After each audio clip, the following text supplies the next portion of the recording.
We have files on La Habrea and Elidibus, but I believe this Emmet Selk is new to us? As I assume my brother told you, we have evidence to suggest that an Ascian now walks in the body of the Crown Prince. Have you identified this interloper? Elidibus seems the most likely culprit. As emissary, it is his role to maintain the equilibrium between darkness and light. Your many deeds in Hydaelyn's name have upset the balance, and I believe he seeks to restore it by throwing his considerable power behind the Empire. As a leader of the Ascians, he is one of our primary targets.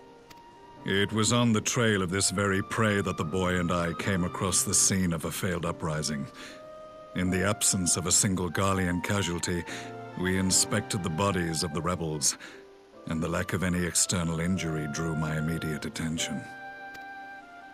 They had been slain by Black Rose, an alchemical invention of the Imperial Army. When I yet served as legatus, I ordered its production halted, and all stockpiles destroyed. Toxic gas is not a tool of conquest, but of extermination. Toxic gas? This must be the new weapon Maxima warned us about. Something deadly enough to sweep away all resistance in a matter of hours. Gods. You don't think they're planning to use this in Alamigo, do you? Put your fears to rest. We infiltrated the production facility and destroyed all existing stores of the chemical along with the plant itself. Even should they rebuild the operation, they will not soon manufacture another batch. Regardless, I would draw your attention to a directive we discovered in the plant's records. The document was marked with a recent date and authorized with the signature of one Zeno Galvus.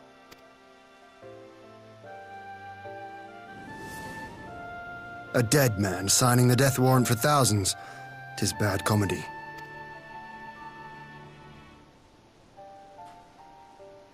But the tale does not end there. Within that same facility was a chamber filled with devices of elegant design.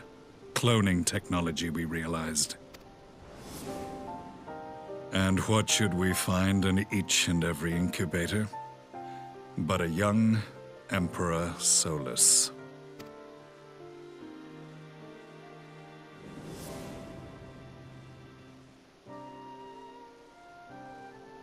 All of which prompts the question, were the Ascians responsible for these abominations, or was it the will of the Emperor? I must know which hand guides the Empire. Though I have given up my rank, I am yet a son of Garlemald, and I will fight for the future of my homeland.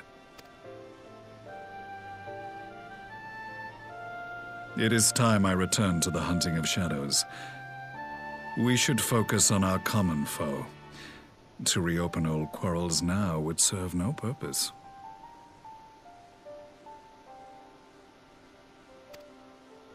You saved my brother's life, so I'm willing to let sleeping dogs lie.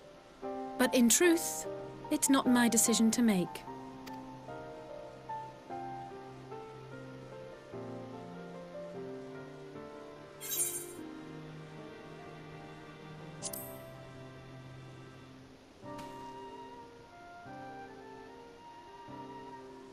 There was a time when I scorned those who placed their faith in false gods, even as I, in my blinkered conviction, place mine in Ascian promises.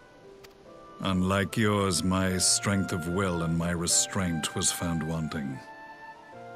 We shall meet again, warrior of light.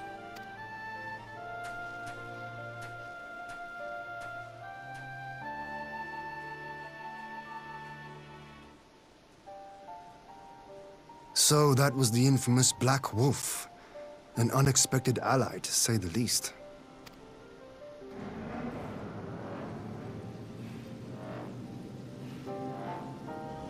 Well, I am content to leave the fine-tuning of the barrier to cleverer minds. Let us bid our friends from the Ironworks farewell, and see what can be done for Alphino back in Dorma.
Our supplies of Black Rose have been ruined, but the new plant is already under construction. We should have the first batch ready in time for the offensive, Your Radiance.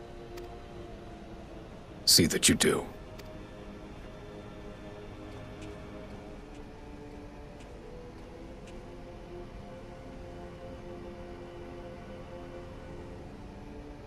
Ah, yes, the infamous Black Rose. If I recall correctly, Gaius did not much care for the invention.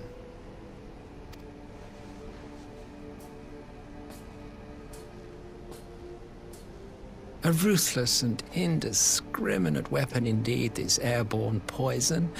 It seems you are capable of making decisions worthy of your bloodline. With no gift for sorcery, we Garleans must look to Magitech to even the odds. If it spares the needless deaths of our soldiers and serves the cause of this empire, there is no method I would not employ. How very noble of you. Truly, though, I must commend you for embracing your role as Emperor. You play the part of the determined ruler well. Sometimes even I catch myself believing.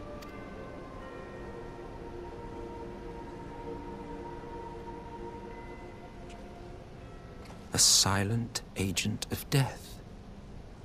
Now that I think on it, Black Rose may well possess the perfect aspect. Slowly but surely, the deluge of light has worked upon the ether here in the source, and the gas should be most susceptible to its influence.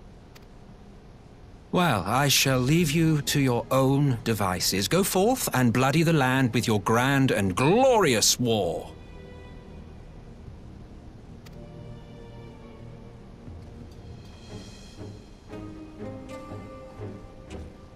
While you do what, precisely?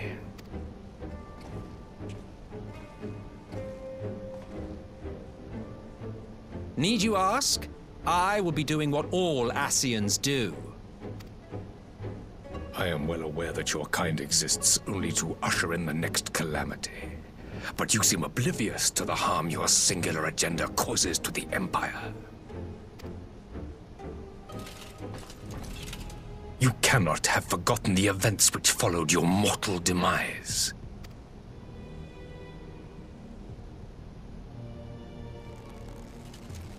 Our homeland was plunged into civil war for your failure to name a successor. The edifice you so carefully constructed was but a hair's breadth from collapse. Are you truly so naive? You thought me oblivious to the consequences of a departure so painstakingly timed? It was by design?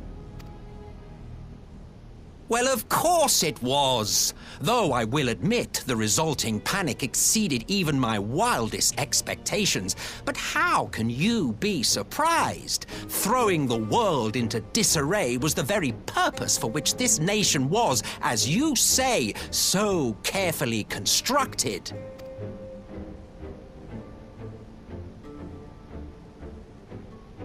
Now, if you have no further questions, I must be on my way. Since we may not meet again in this lifetime, it would be remiss of me not to offer a word or two of gratitude. I really must thank you for this surplus of vessels. I can mold any host into my own image, but having bodies tailor-made for me in this fashion is so much less tiresome. You dabbled in Allagan cloning techniques, yes? It certainly is a compelling, not to mention entertaining, field of research. And of all the options available, you chose the founding father on whom to experiment. You have a twisted streak to you, Varus, like grandsire, like grandson, hey? If events play out as planned, this will become something of a family enterprise. You will be the capstone of this world, I the anchor and shard, and together we will give the lie to this star's fraudulent existence.